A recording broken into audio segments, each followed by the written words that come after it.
Lunes 16 de noviembre de 2009. El abogado Sergei Magnitsky se encuentra en condiciones críticas.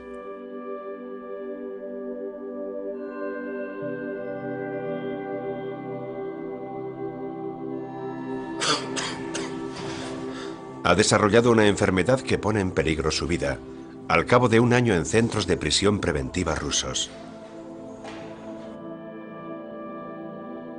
Un hombre de familia, querido por sus colegas y amigos, Magnitsky no debería estar en la cárcel. ¿Su delito? Haber alertado al gobierno sobre la mayor evasión de impuestos de la historia de Rusia.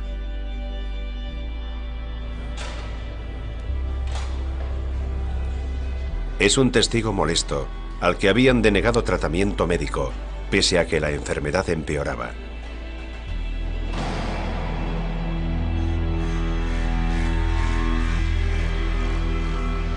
A las pocas horas, Magnitsky había muerto. Era un abogado fiscal. No era activista de derechos humanos ni un oligarca. Era un hombre al que arrancaron su estilo de vida de clase media alta. Lo llevaron a la peor sala de tortura de Rusia y lo mataron a la edad de 37 años. Todos los rusos dijeron, yo podría ser Sergei Magnitsky. La muerte de Sergei Magnitsky puso de manifiesto el malestar creciente por la corrupción estatal rusa. Cuando se ve tanta corrupción como vemos nosotros, no hay ni una persona en Rusia que no conozca a alguien que se haya visto afectado por lo mismo que nos pasa a nosotros. Es una epidemia y afecta a 140 millones de rusos. Hay 1 millón de rusos malos aterrorizando a 140 millones de rusos honrados. Rusia. Poder corrupto.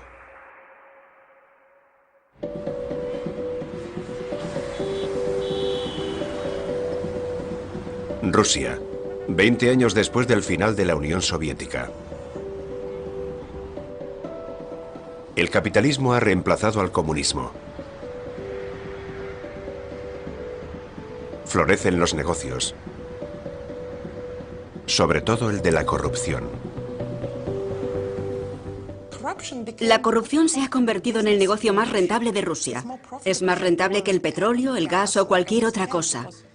Porque con el petróleo primero lo tienes que extraer y luego transportar y vender. La corrupción hace dinero de la nada. A veces se consiguen millones con un simple gesto de cabeza.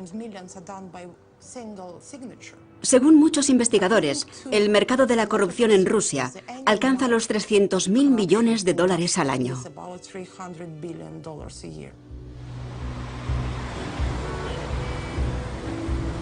Si se pregunta a cualquiera en Rusia, contestará que la policía está involucrada.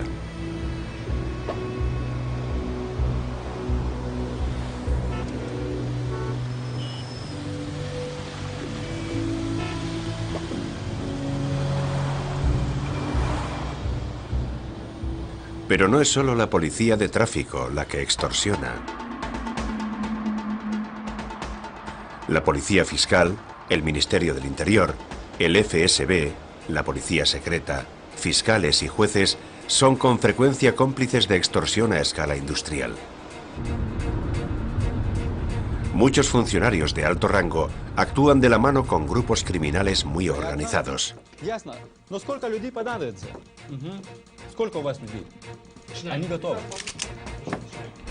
Conocidos como grupos de asalto, conciben sistemas de extorsión tremendamente sofisticados. Nadie está a salvo. Cualquiera con recursos, propiedades o dinero en el banco es un posible objetivo. ¿Grupos de asalto? Son simples bandidos. Forman parte de un sindicato del crimen organizado que trabaja para el Ministerio del Interior. Se cubren unos a otros. Incluso la forma de hablar entre ellos es como la de un grupo de bandidos. Irrumpen en tu casa, violan tu intimidad y te tratan como a un delincuente. Utilizan el lenguaje de los gángsters. Son auténticos bandidos.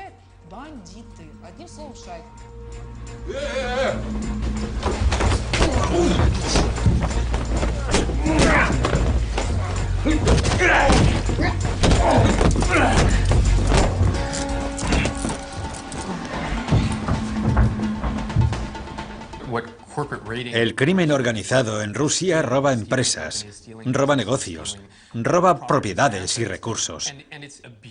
Y aprovechan el sistema judicial para hacerlo. Se soborna a agentes de policía, investigadores y jueces para conseguir resultados que el sistema no debería permitir. ¿Cómo ha sido posible que Rusia se haya convertido en un estado mafioso, donde los empresarios de éxito se ven en peligro constante de ser arrestados, y la línea que separa a las fuerzas del orden del crimen organizado se ha vuelto difusa?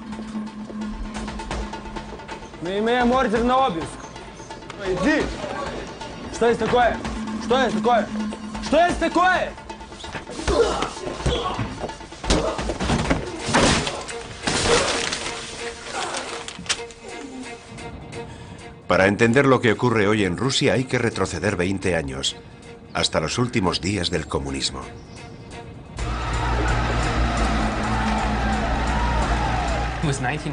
Era 1991, la época de Gorbachov. Existía la sensación de que Gorbachov iba a traer prosperidad y libertad a Rusia. Así que fui allí.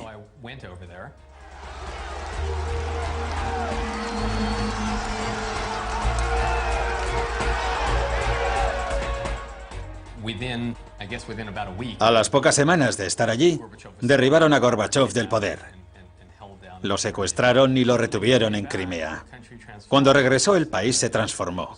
Era una Rusia libre y había oportunidades para los negocios. Todo el mundo pensaba que Rusia iba a ser un gran país democrático y resultaba muy emocionante formar parte de todo aquello. Pero la forma rusa de hacer negocios era diferente. Después de las privatizaciones, un pequeño grupo de oligarcas se había hecho con la mayor parte de los recursos económicos, prometiendo su apoyo al presidente de Rusia, Boris Yeltsin. Es difícil exagerar las cosas terribles que ocurrieron a finales de la década de 1990 a causa de los oligarcas. Los oligarcas robaron la mitad del país. Como consecuencia, había unas pocas personas llevando la vida más lujosa que se pueda imaginar, y 143 millones de personas viviendo en la pobreza. En aquella época, todo el mundo buscaba alguna forma de dar la vuelta a la situación. Vladimir Vladimirovich Putin. En 2002 llegó un nuevo presidente, Vladimir Putin. Como era exdirector del FSB, existía la esperanza de que restauraría la ley y el orden y estabilizaría la economía.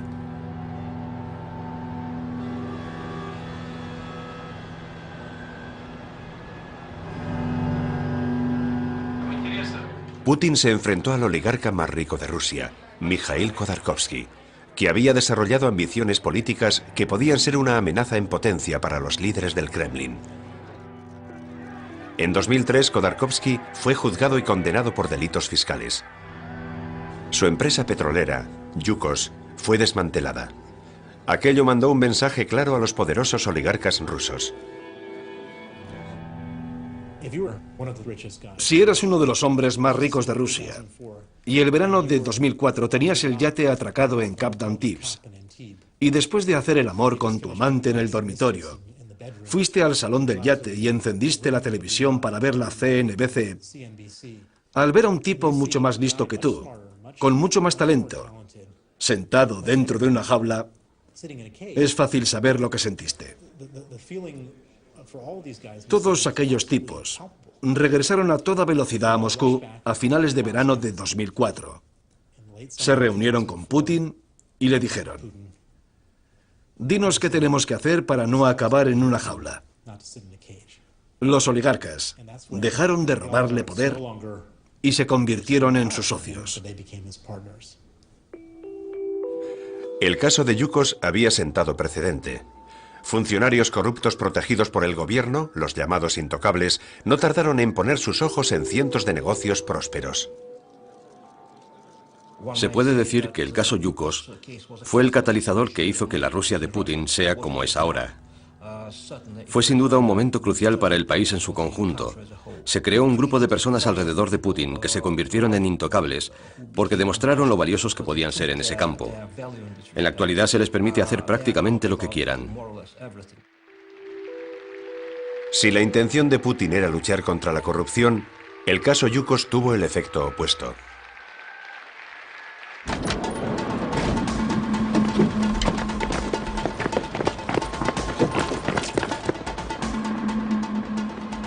En 2005, una nueva forma de corrupción saltó a los titulares en Rusia. Agentes de las fuerzas del orden, bajo el control de los intocables, asaltaron algunos de los mayores complejos industriales del país.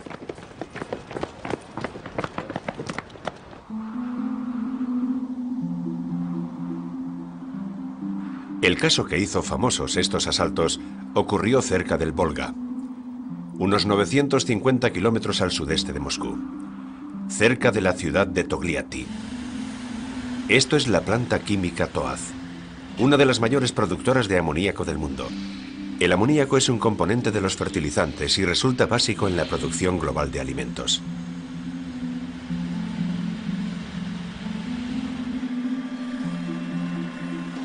Toaz fue fundada en la década de 1970 como parte de un proyecto conjunto ruso-norteamericano.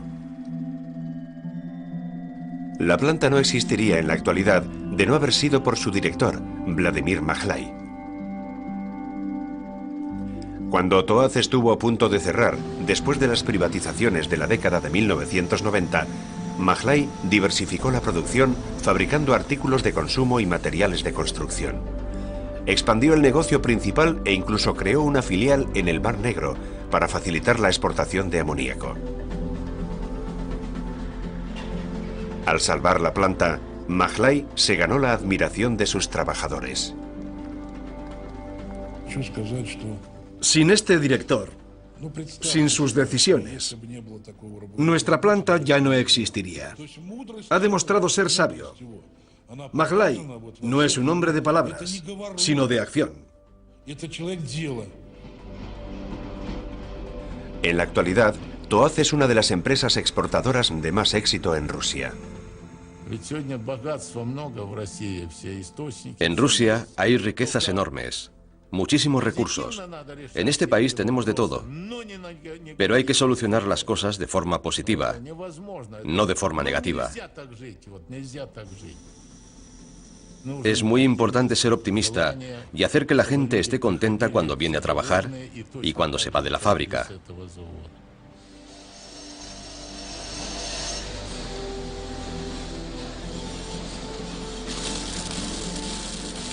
Toaz, que cuenta con 17.000 trabajadores, funciona como una empresa colectiva y pone mucho énfasis en el bienestar de los empleados. Hay un hospital y una piscina para las familias de los trabajadores. La fábrica tiene incluso su servicio médico propio, con médicos y enfermeras. Un sueño socialista en el mundo poscomunista.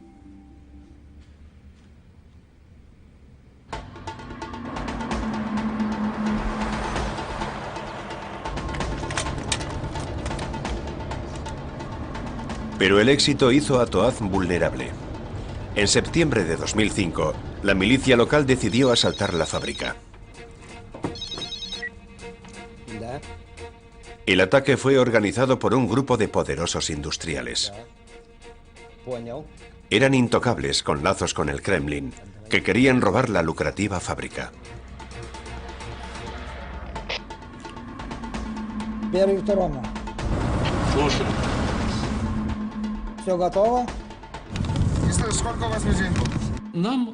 No sabemos con seguridad el nombre de los atacantes, pero por los documentos judiciales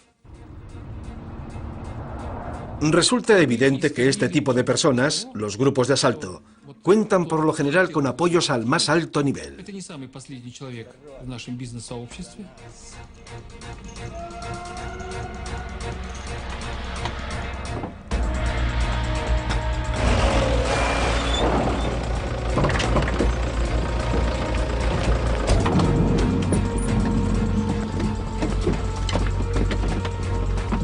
Sin previo aviso, una milicia de 40 hombres armados invadió el bloque principal de oficinas de la fábrica de Toaz.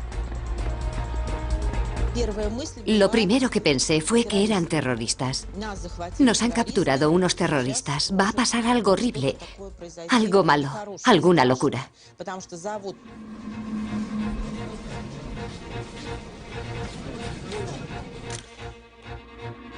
La estrategia del grupo de asalto era sencilla: arrestar al director de la fábrica, Vladimir Majlai, con cargos falsos y presionarle mientras estuviera en prisión hasta que cediera el control de Toaz.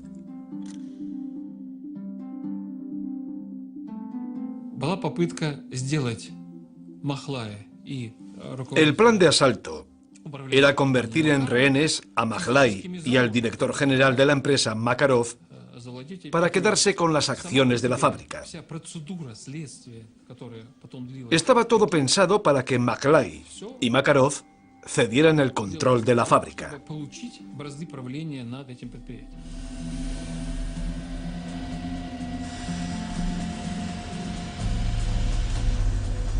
Los grupos de asalto habían golpeado con anterioridad en Rusia, aunque a escala más pequeña. Si conseguían el control de Toaz, había muchas posibilidades de que desmantelaran la empresa, la despojaran de sus activos y la vendieran para obtener un beneficio rápido. Miles de personas podían perder sus empleos y su sustento.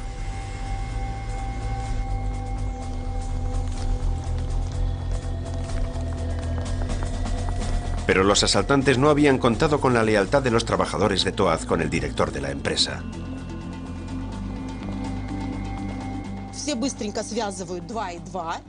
Nos colocamos todos hombro con hombro diciendo: no os dejaremos entrar. Nos daban órdenes y decían: si no obedecéis, lanzaremos gases lacrimógenos contra vosotros.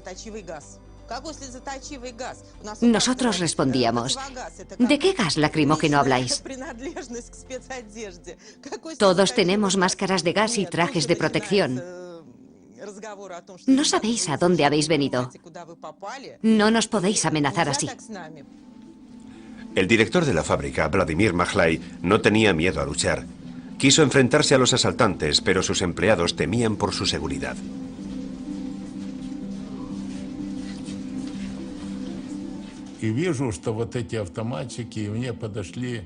A través de la ventana veía a aquellas personas con Kalashnikovs.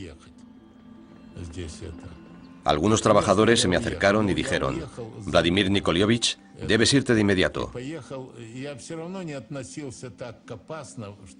No era totalmente consciente del peligro, pero la gente que defendía la fábrica me dijo: tienes que irte, si no te detendrán y te arrestarán. Así que dejé la fábrica.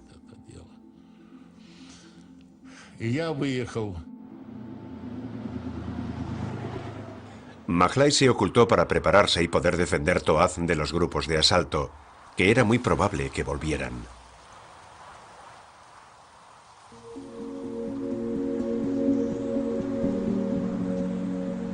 La decisión de Majlai de mantenerse fuera del alcance de las milicias fue inteligente, ya que se dio otro caso todavía más famoso relacionado con los grupos de asalto. Nos referimos al trágico caso de Sergei Magnitsky, el valiente abogado a quien negarse a abandonar Rusia cuando se enfrentó a los grupos de asalto le costó la vida. Magnitsky era abogado y trabajaba para Hermitage, el fondo de inversiones ruso de HSBC. Su director, William Browder, era un crítico franco con la corrupción. En 2005 prohibieron a Browder la entrada en el país.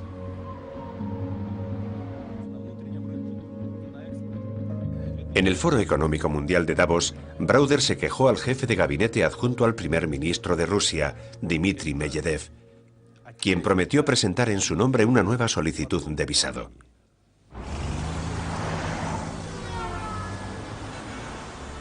Pero en vez de recibir un nuevo visado, Browder recibió la llamada de un alto cargo de la policía rusa que le pidió hablar en privado. Nunca tenemos conversaciones privadas con policías porque en esas conversaciones ocurre siempre lo mismo, que te piden dinero. Y la mejor forma de evitar que lo hagan es no darles la oportunidad. Dijimos, no tenemos el menor interés en celebrar una reunión informal. Si tienen alguna pregunta, estaremos encantados de contestarla. Pensamos que iba a ser el final de la historia, el final de aquel sutil intento de extorsión.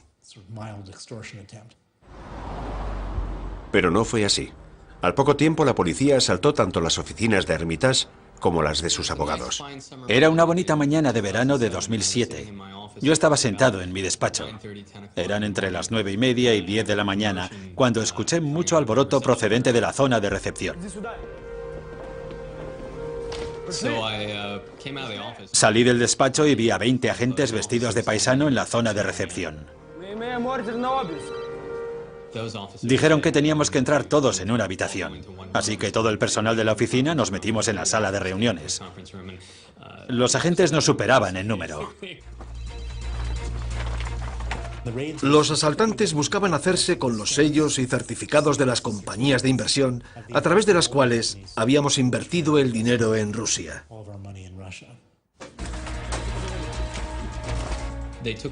Se llevaron los sellos rusos. Es algo que no se usa en Occidente. Se moja el sello en tinta y se marca sobre el papel. Sin eso la empresa no puede hacer nada.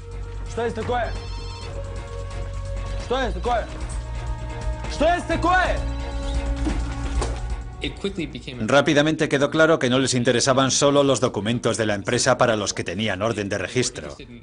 Les interesaban las empresas que hubieran pagado muchos impuestos. Resulta curioso porque a la policía normalmente le interesan las empresas que no pagan impuestos, ¿no? Pues se llevaban todo lo que tuviera relación con empresas que habían pagado muchos impuestos. Y cuando digo muchos, me refiero a clientes nuestros que pagan decenas o cientos de millones de dólares en impuestos. Uno de los abogados jóvenes les dijo que no se podían llevar aquel material, que no tenían orden judicial para hacerlo. Se llevaron al abogado a una sala de conferencias. Víctor les dijo, no tenéis derecho legal a llevaros esto, no os podéis llevar algo que no esté relacionado con vuestro registro.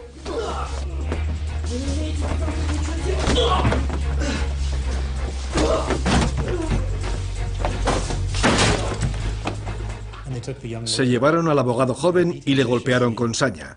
Tuvo que pasar 3 semanas en el hospital después de la paliza.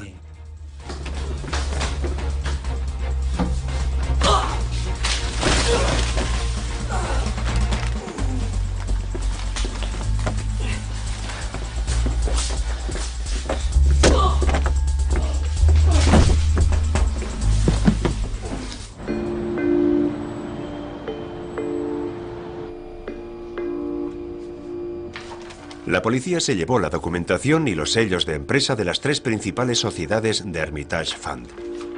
Browder y sus abogados no le encontraban sentido. Intentábamos comprender para qué querían aquellos documentos. Desde nuestra perspectiva, aquellas sociedades no tenían valor, porque habíamos liquidado todos nuestros activos. Pero al parecer, ellos no lo sabían. ¿Qué podíamos hacer? Llamamos a Sergei Magnitsky. Sergei Magnitsky era nuestro abogado, nuestro mejor abogado. Era un abogado al que podías llamar a cualquier hora, de día o de noche. Llamamos a Sergei y le dijimos, hemos recibido una extraña visita del alguacil, ¿qué pasa? Sergei dijo, debe de ser un error, dejad que lo compruebe. Magnitsky descubrió que usando los sellos confiscados a la empresa, alguien había transferido de forma ilegal 3 empresas de Hermitage a nombre de un asesino en libertad. Después, habían demandado a las 3 empresas por $1.000 millones por daños inventados. Según la ley rusa, las pérdidas inventadas daban derecho al nuevo propietario ilegal a la devolución de impuestos por valor de $1 millón. Sergei dijo, aquí hay algo que no me huele bien y en esto hay más de lo que vemos. Y siguió investigando. Volvió a ponerse en contacto con nosotros en julio de 2008 y nos dijo, he descubierto el asunto más cínico que he visto en mi vida. Como no pudieron coger vuestro dinero, ese grupo de funcionarios y policías corruptos presentaron vuestras empresas ante las autoridades fiscales y solicitaron una devolución de impuestos por valor de $230 millones, que era el mayor reintegro de impuestos de la historia de Rusia, 2 días antes de la Navidad de 2007. y el reintegro se autorizó un día después. La mayor devolución de impuestos de la historia de Rusia se autorizó en un solo día, a un asesino convicto y sin hacer preguntas. Quedó claro que se trataba de un delito espectacular, un delito que superaba la imaginación de cualquiera. Habían robado 230 millones, y no de nuestro dinero, sino del dinero del Estado ruso. Los abogados de Hermitage descubrieron que los cabecillas del mayor robo fiscal de la historia rusa trabajaban en el Ministerio del Interior. Enviaron denuncias por el robo a 8 agencias gubernamentales rusas, pero los cabecillas eran intocables y no tardaron en contraatacar. Convencieron a fiscales corruptos de que presentaran cargos inventados contra 7 de los abogados de Hermitage que habían presentado las denuncias. 6 de los abogados falsamente acusados decidieron abandonar Rusia, temiendo por su seguridad. Solo Sergei Magnitsky se negó a irse. Le dije a Sergei, han matado a gente por $1 millón. Tú vas detrás de 230 millones, ¿no estás preocupado? Me contestó, ¿preocupado por qué? Soy un abogado que defiende a un cliente, no me pueden hacer nada. No trabajo para esas empresas, no soy el dueño de esas empresas, soy un simple abogado. Y yo le dije, me parece que pueden hacer lo que quieran, no creo que la ley les importe. Respondió que me equivocaba, que no estábamos en 1937, que ahora teníamos a Medvedev de presidente y estaba contra la corrupción. Dijo que el dinero robado era del gobierno, que el gobierno tenía mucho interés en protegerlo y no iba a dejar que aquello sucediera. Era un error del que Magnitsky se iba a arrepentir. En noviembre de 2008 fue detenido con cargos falsos de evasión de impuestos y enviado a uno de los más tristemente famosos centros de detención preventiva de Rusia.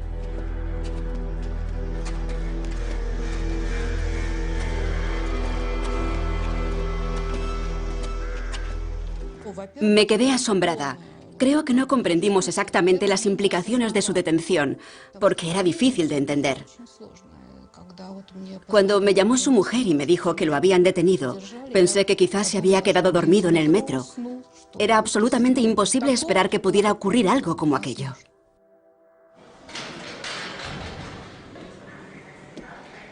Magnitsky se había convertido en la última víctima de una epidemia de arrestos fraudulentos en Rusia. Desde el caso Yukos, funcionarios del gobierno, corruptos pero intocables, entre los que había fiscales, policías fiscales y funcionarios del Ministerio del Interior, del FSB, habían incriminado a cientos de miles de empresarios inocentes.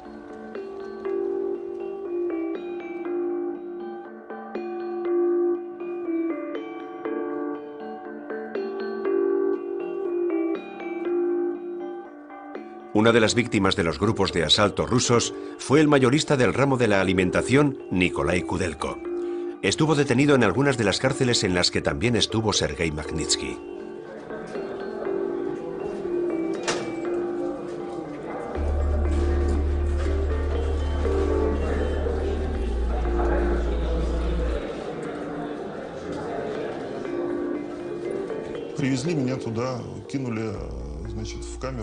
Me arrojaron a una celda con asesinos, drogadictos y ladrones de todo tipo.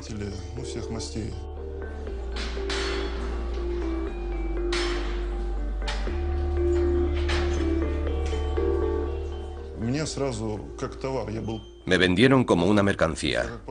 Me enteré de ello más tarde. Es la forma normal de hacer las cosas, sobre todo entre aquellos que se dedican a los delitos económicos. En los centros de detención preventiva de Butyrka, Sizocinco o Matroskaya, todo está corrupto. Se negocia con las personas como si fueran mercancía. A lo largo de estos años, los delincuentes de dentro de las celdas se han ido aliando con los delincuentes de uniforme, que hacen dinero con la situación.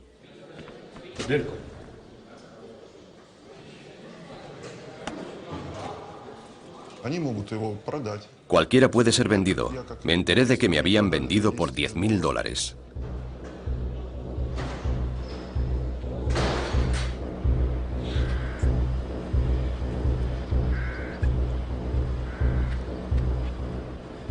En los centros de detención preventiva de Rusia, todo aquel que no es lo bastante fuerte como para defenderse de los delincuentes habituales se expone a ser violado.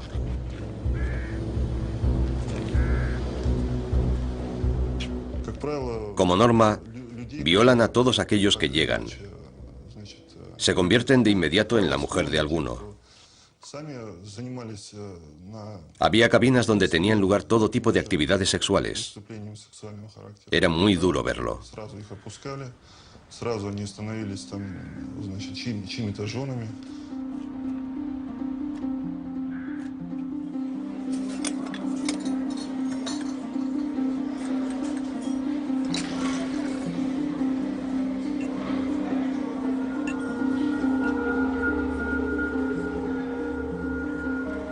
Nikolai Kudelko había levantado su negocio en 1991 y su especialidad era la venta de té y café a las tiendas pequeñas de Moscú y del resto del país.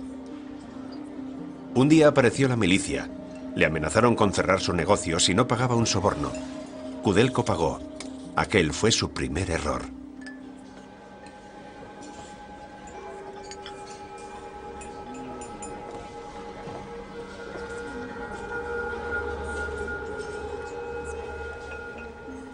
En vez de dejarle en paz, la policía le cogió el gusto a su negocio.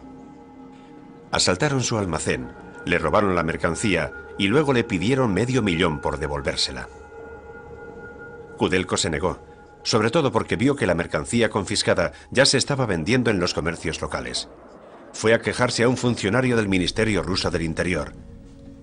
Ese fue su segundo error.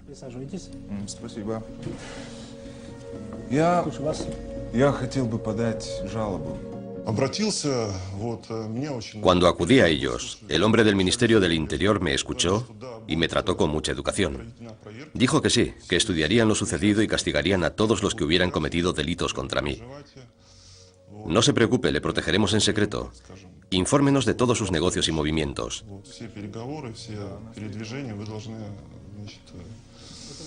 Se dieron cuenta de que había llegado en un coche extranjero, de que llevaba ropa cara y un reloj caro. Me dijeron que me quitara el reloj para que lo pudieran cuidar y que dejara el coche en el departamento de seguridad personal, por si me habían introducido drogas en él. Quizás no debería haber llevado un reloj tan caro. Pensé que iban a ser amables y que me iban a ayudar, pero salí del departamento con algunas dudas.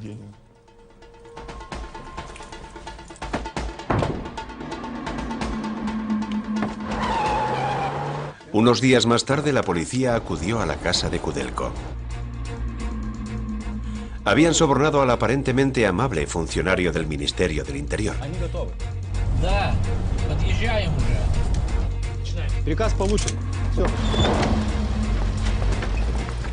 Kudelko tenía grabaciones en vídeo que implicaban a los asaltantes.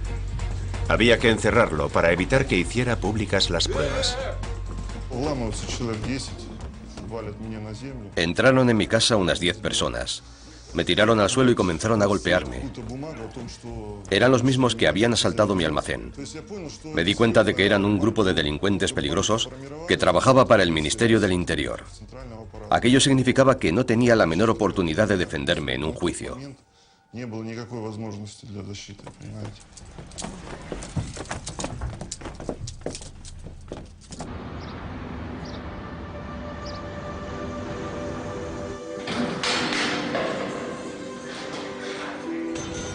Encerraron a Kudelko en un centro de detención preventiva.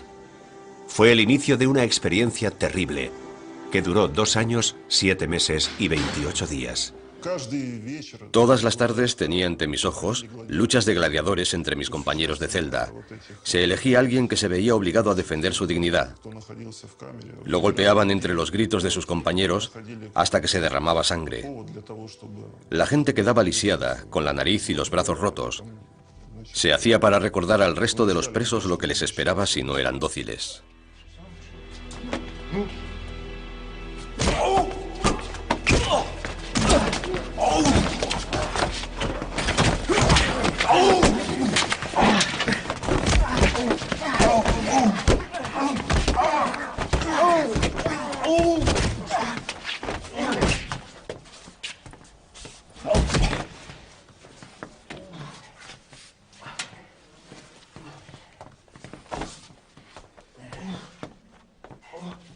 Agentes de prisión corruptos permitían que pegaran a los empresarios falsamente acusados, como Nikolai Kudelko, para que se declararan culpables a cambio de una sentencia más corta.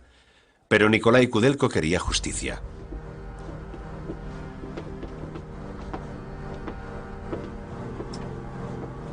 Al cabo de 18 meses en prisión preventiva, Kudelko fue llevado a juicio. Cuando le dijeron que se declarara culpable a cambio de una sentencia más corta, se negó. Ваша честь. Все улики были сфабрикованы. Durante 3 horas explicó con exactitud cómo le habían incriminado falsamente. Pero los jueces rusos están tremendamente presionados para que dicten las sentencias que les piden sus superiores corruptos.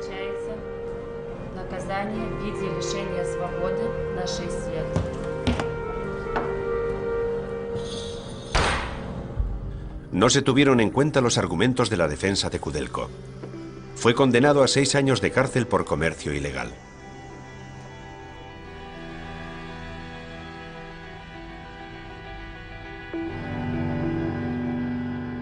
La esposa de Kudelko, Larisa, permaneció a su lado durante esta terrible experiencia. Viajó de prisión en prisión e hizo cola durante horas para proporcionar a Kudelko el alimento esencial para su subsistencia. Un día, durante un viaje a Lituania, Larisa vio en televisión un programa sobre un caso de asalto muy similar al que había llevado injustamente a su marido a prisión.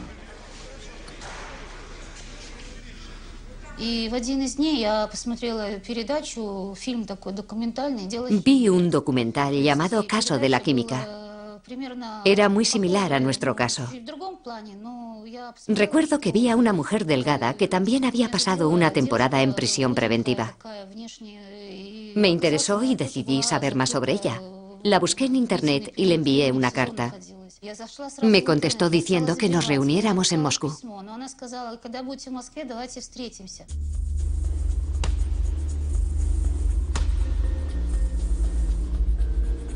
La mujer que aparecía en la televisión era Yana Yakovleva, la propietaria de una empresa especializada en la distribución de productos químicos a las industrias rusas.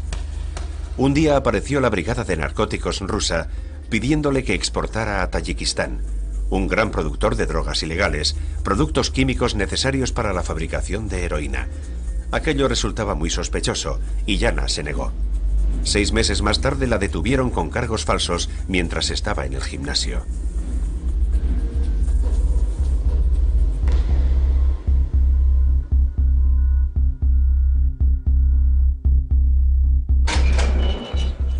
Era evidentemente un castigo por negarse a colaborar con la corrupta brigada de narcóticos.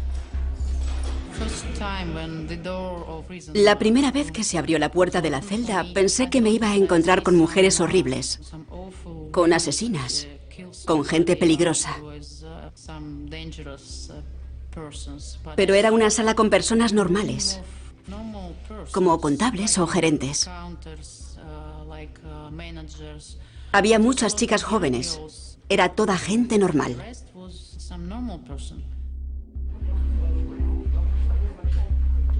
El arresto de Yana es uno de los cientos de miles de casos recientes en los que empresarios inocentes han sido acusados falsamente de delitos económicos. Pero Yana es una luchadora y su familia organizó manifestaciones en su apoyo.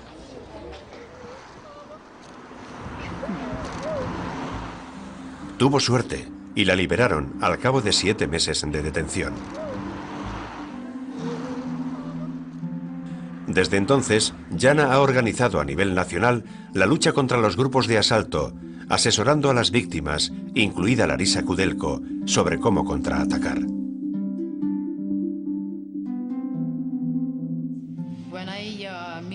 Cuando conocí a Larisa Kudelko, pensé que su marido Nikolai tenía mucha suerte,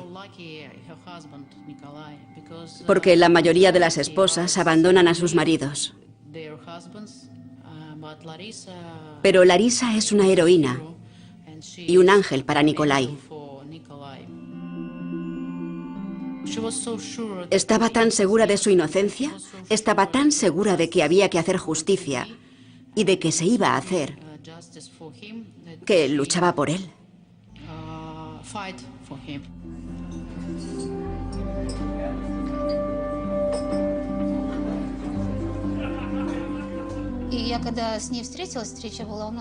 Conocí a Yana en un café de Moscú. Cuando le conté nuestra historia, me dijo que debería haber comenzado de inmediato a hacer sonar los timbres de alarma, que intentara obtener apoyo público. Me dijo que si me callaba, que si permanecía en silencio, nada cambiaría. Para mí, su consejo fue como abrir una ventana y dejar que entrara aire fresco en la habitación. Pensé, sí, se puede hacer. По решению суда, время вашего заключения сокращается. Nikolai Kudelko tenía pasaporte lituano. Animada por Yana, Larisa se puso en contacto con la embajada lituana, que le ofreció todo su apoyo. También habló con la prensa. Николай Куделько, что вы можете еще добавить? Cuando se celebró la vista de apelación de Nikolai Kudelko, que llevaba 2 años y medio en prisión, se informó al tribunal que asistirían a la misma periodistas y diplomáticos. Kudelko habló durante solo 15 minutos. Contó cómo le habían tendido la trampa a funcionarios desalmados y corruptos del Ministerio del Interior. Дело закрыто. Debido a la presencia de la prensa, fue finalmente puesto en libertad. En la actualidad lucha por llevar ante la justicia a los funcionarios corruptos que le tendieron la trampa. En Rusia es una misión complicada porque los culpables parecen estar protegidos por las instancias superiores.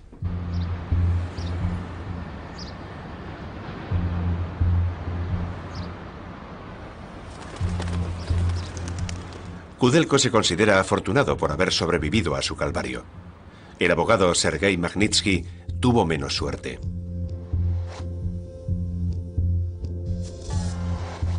Después de ser arrestado con acusaciones inventadas en 2008, fue encarcelado en las mismas prisiones en las que estuvo Nikolai Kudelko. De inmediato, agentes de prisiones corruptos cómplices de los grupos de asalto intentaron que el abogado retirara sus acusaciones con las personas que habían organizado la mayor estafa fiscal de la historia de Rusia. Para empezar, lo pusieron en una celda con 8 internos y solo 4 camas. Y mantenían la luz encendida las 24 horas del día. Es difícil describir lo que hace en las personas la privación de sueño. Te sientes completamente desorientado. Al cabo de un mes, fueron a hablar con él y le preguntaron si estaba dispuesto a retirar la acusación y a firmar una confesión falsa. Sergei dijo que no.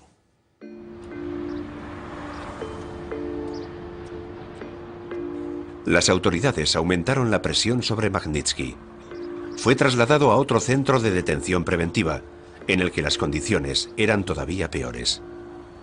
Los asaltantes y sus cómplices querían que Magnitsky admitiera que había organizado el fraude fiscal. Lo tenían en una celda en la que había entre 8 y 12 personas. Había 4 camas, no apagaban nunca la luz y no había calefacción. En diciembre había 20 grados bajo cero en el exterior y 20 bajo cero en la celda.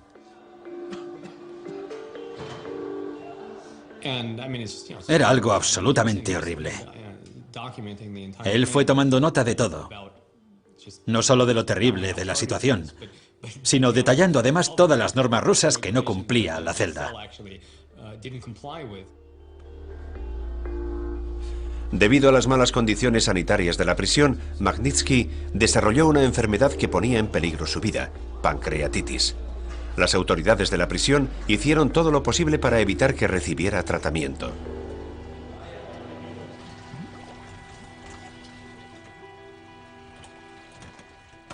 Para aumentar más la presión sobre Magnitsky, lo trasladaron a Butyrka, la prisión más tristemente famosa de Moscú. Lo metieron en una celda sin retrete, solo con un agujero en el suelo, por el que rebosaban las aguas fecales cuando los internos de las otras celdas usaban las cisternas de los retretes. Le privaron de agua limpia para beber. Con frecuencia le dejaban sin comer. Le hicieron todo tipo de cosas terribles intentando que se ablandara, intentando que firmara la confesión falsa. Pero Sergei siguió diciendo que no. Dijo que no iba a cometer perjurio, que no iba a sacrificar su integridad.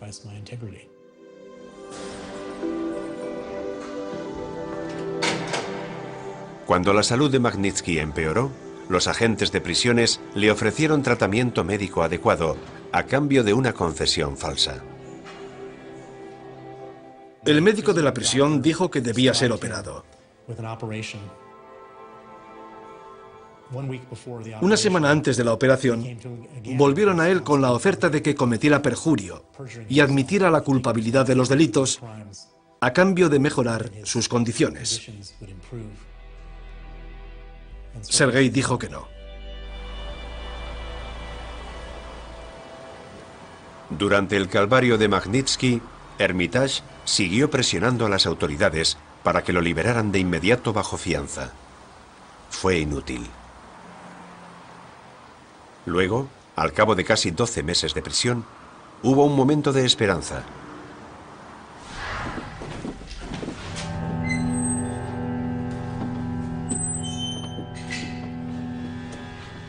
Se revisó ante un juez la prisión preventiva impuesta a Magnitsky. Solo se permitió acudir como observadores a su madre y a su tía.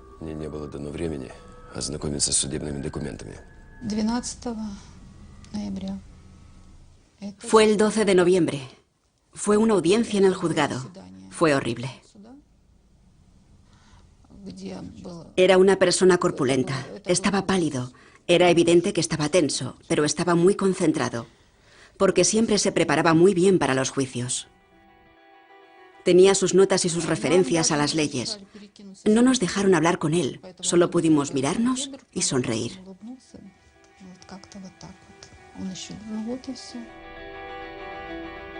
La petición de puesta en libertad de Magnitsky fue rechazada.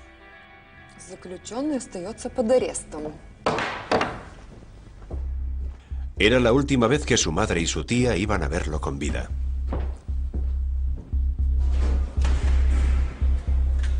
Al día siguiente a la vista, la salud de Magnitsky empeoró de forma súbita.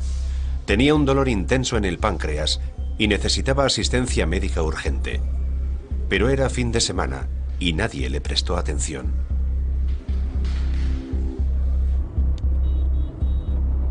Finalmente, el lunes 16 de noviembre, lo trasladaron a una prisión con servicios médicos.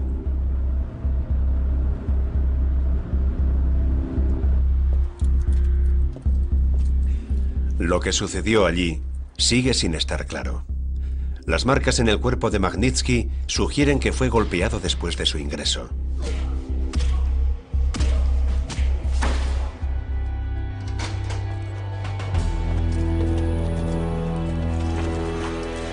Cuando empeoró su estado, lo trasladaron a una celda de aislamiento.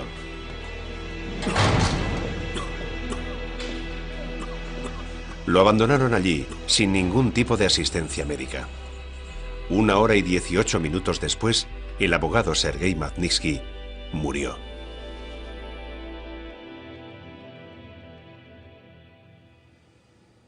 Tenía 37 años.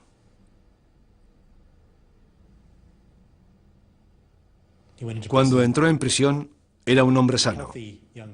Lo torturaron durante 358 días hasta matarlo.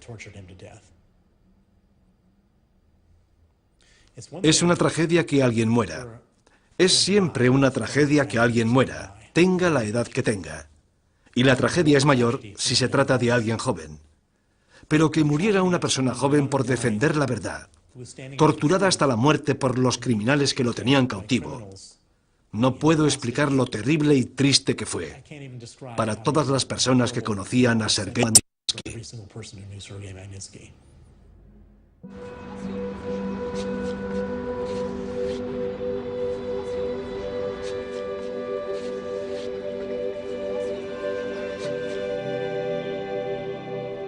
Magnitsky dejó mujer y 2 hijos.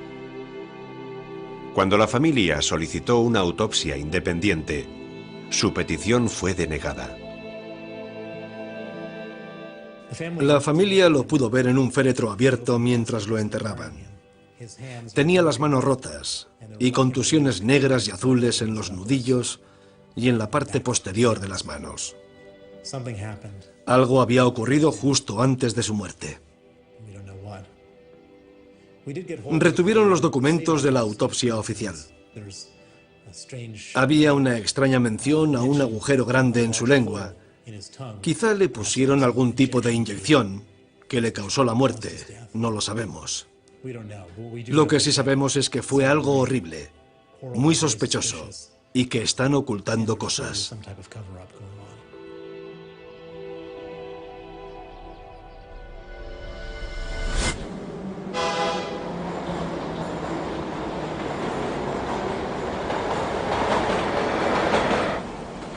La población rusa está acostumbrada a la corrupción en los niveles más altos de la sociedad. Pero el caso de Magnitsky es diferente.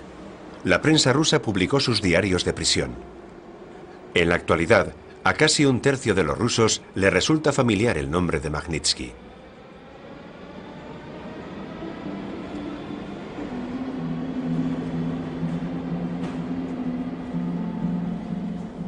Gracias a William Browder, el caso ha sido también noticia en Occidente. El Parlamento Europeo y los Estados Unidos están considerando prohibir la entrada en la Unión Europea y los Estados Unidos a 60 de los funcionarios rusos implicados en el caso.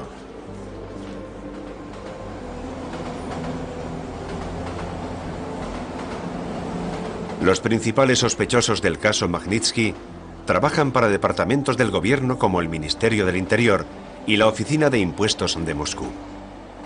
Sus nombres se han hecho públicos y el gobierno ruso los conoce.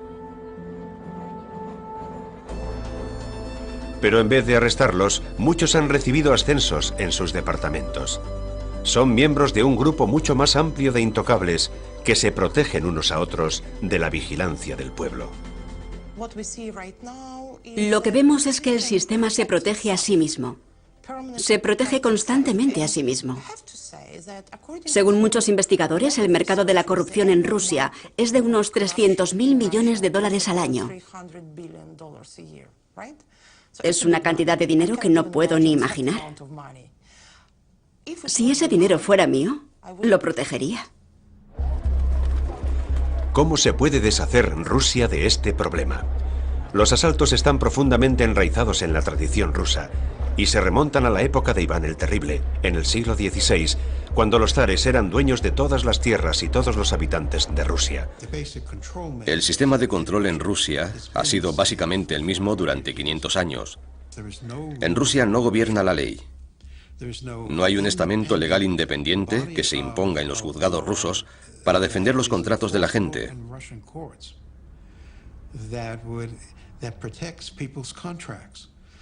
Por tanto, si la ley no gobierna, la gente se siente más proclive a robar que a crear. Tiene la apariencia de ser una economía occidental normal, pero todo lo que es importante está estrictamente controlado.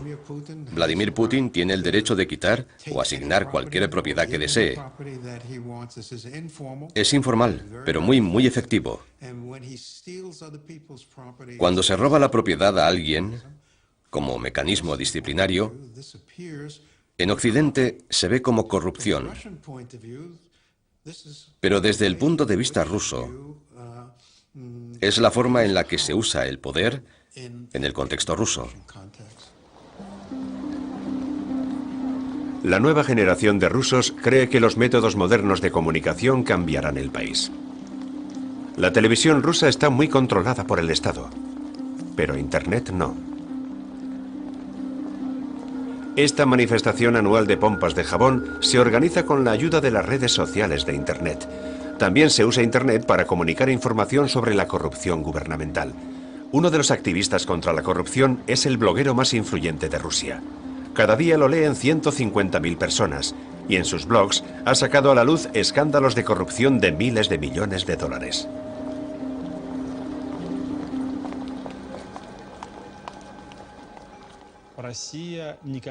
Rusia no ha sido tan rica en toda su historia, ni en los tiempos de la Unión Soviética, ni en los tiempos del Imperio Ruso. En el país entran cantidades enormes de dinero. Una gran cantidad de ese dinero lo roban. Hacemos todo lo posible por poner fin a esos robos. Nuestro mensaje principal es que juntos podemos hacerlo. Afirmo que cualquier ciudadano ruso, aunque no tenga autoridad ni recursos y no pertenezca a una organización, puede ser eficaz para protestar contra la corrupción y acabar con ella.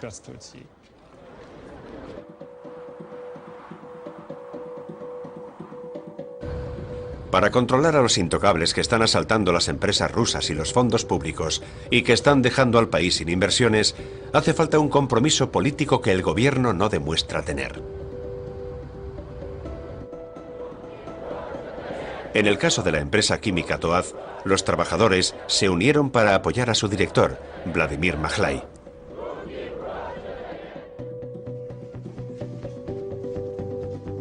En 2010 se retiraron los cargos falsos que se habían presentado contra él. Pero aconsejado por sus abogados, Majlai vive en la actualidad en Gran Bretaña, ya que se teme por su seguridad en Rusia. Con el personal de la gigantesca planta de Toaz se comunica por teleconferencia desde su oficina en Londres. Toaz es una de las últimas grandes empresas rusas que se mantiene independiente de la élite de Moscú. Pero al haber luchado contra un grupo de asalto en 2005, será atacada por otro grupo. En Rusia, si un asalto no tiene éxito, el derecho a asaltar se puede vender a otro grupo de intocables o a cualquiera con buenos contactos dentro del Kremlin o algún departamento del gobierno. Según los informes de la prensa local, el gobernador local y algunos grandes empresarios de Moscú apoyan un nuevo asalto. Todas las empresas que hacen negocios con Toaz o Majlai están siendo auditadas por las autoridades fiscales, que son, por supuesto, parte de la trama. Es un método ya probado para aislar a la futura víctima de un asalto. Aún así, Vladimir Majlai sigue decidido a luchar contra los intocables que le quieren robar el trabajo de su vida, una de las mayores fábricas de amoníaco del mundo.